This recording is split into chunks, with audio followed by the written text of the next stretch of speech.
Fee reimbursement బకాయిలు వెంటనే విడుదల చేయకపోతే జెన్జీ ఉద్యమం ప్రారంభిస్తామని బీసీ సంక్షేమ జాతీయ అధ్యక్షుడు జాజుల శ్రీనివాస్ గౌడ్ హెచ్చరించారు. తెలంగాణ పాలకుల కంటే ఆంధ్ర పాలకులే మెరుగని ఆయన అన్నారు.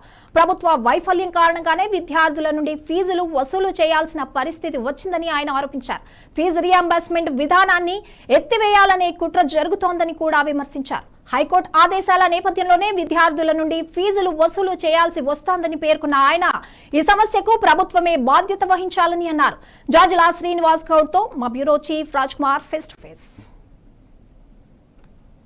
ఫీజు రియంబర్స్మెంట్ పై స్టూడెంట్లు అందరూ కూడా రోడ్ల మీదకి వచ్చి ఆందోళన చేస్తుంటే మరొక వైపు నిన్న హైకోర్టు ఫీజులు స్టూడెంట్ల దగ్గరనే వసూలు చేయాలని హైకోర్టు తీర్పునిచ్చింది. కాలేజీ యాజమాన్యాలు కోర్టుకు వెళ్లడంతో సో దీనిపై స్పందించడానికి మనతో పాటు బీసీ సంక్షేమ జాతీయ అధ్యక్షులు శ్రీనివాస్ గౌడ్ గారు ఉన్నారు. శ్రీనివాస్ గారు చెప్పండి, హైకోర్టు ఇచ్చిన తీర్పును మీరు ఏ రకంగా చూస్తారు? రాష్ట్ర ప్రభుత్వము బలమైనటువంటి వాదనలు వినిపించకపోవడంతో విద్యార్థులకు వ్యతిరేకమైనటువంటి తీర్పు, మధ్యంతర తీర్పు రాష్ట్ర హైకోర్టు ఇచ్చిందిగా మేము భావిస్తున్నాం. పేషెంట్ కోరుకున్నది అదే, డాక్టర్ ఇచ్చింది అదే అన్నట్టు ప్రభుత్వం మనసులో ఏది ఉందో ఈ ఫీజు రియంబర్స్మెంట్ స్కీమ్ను ఎట్లా రద్దు చేయాలి, ఈ ఫీజుల రియంబర్స్మెంట్ పథకం నుంచి ప్రభుత్వం ఎట్లా వైదొలగాలి, కాబట్టి దీన్ని ఏదో విధంగా ప్రభుత్వం మేము గనక రద్దు చేస్తే రేపు బీసీ ఎస్సీ ఎస్టీ సమాజం తిరగబడి తరిమి కొట్టేటువంటి అవకాశం ఉంది. దీన్ని కోర్టు ద్వారా దీన్ని రద్దు చేయించాలనే కుట్రలో భాగంగానే కోర్టు తీర్పుగా మేము చూస్తున్నాం. ఈరోజు 1,00,000 మందికి సంబంధించినటువంటి విద్యార్థులకు సంబంధించినటువంటి అంశం మీద ఒక అడ్వకేట్ జనరల్ ఎందుకు అటెండ్ కాడు? ఈ కేసు ఇంత సీరియస్ అయినటువంటి కేసు, ఇది కోర్టులో దాదాపుగా 4-5 నెలల నుంచి నడుస్తున్నటువంటి కేసు. ఇది ఆ రోజు కేసు ఉంటుందని కూడా తెలుసు.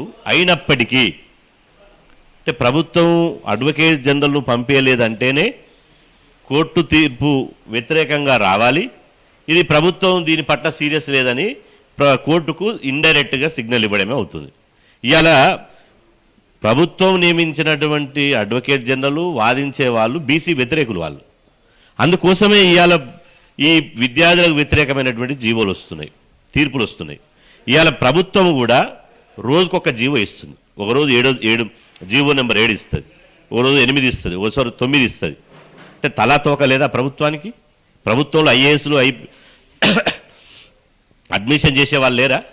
అంటే పేద విద్యార్థుల జీవితాలతో ఆడుకుంటారా? కాంట్రాక్టర్లకు మాత్రం 72,000 కోట్లు ఇస్తారు, 4 లక్షల కోట్ల అప్పు చేస్తారు, 32,000 కోట్ల ప్రభుత్వ భూములు అమ్ముతారు. ఇవన్నీ ఎవరి జేబులు నింపారు? రాష్ట్ర బడ్జెట్ మీ తాత జాగిరా, మీ అయ్య జాగిరా? పేద పిల్లలు చదువుకుంటుంటే ఎందుకు ఇస్తలేరు ఫీజు రియంబర్స్మెంట్? మీకంటే 100% ఆంధ్ర పాలకులే బెటర్. తెలంగాణ పాలకుల కంటే 100% ఆంధ్ర పాలకులు బెటర్. ఇలా ఆంధ్రప్రదేశ్లో అక్కడ వైసీపీ ప్రభుత్వం ఉన్నా, ఇప్పుడు కూటమి ప్రభుత్వం ఉన్నా ఫీజుల రియంబర్స్మెంట్ స్కీమ్ అమలవుతున్నది. తెలంగాణ వచ్చిన తర్వాతనే ఫీజుల రియంబర్స్మెంట్కు అనేక కష్టాలు వచ్చినాయి.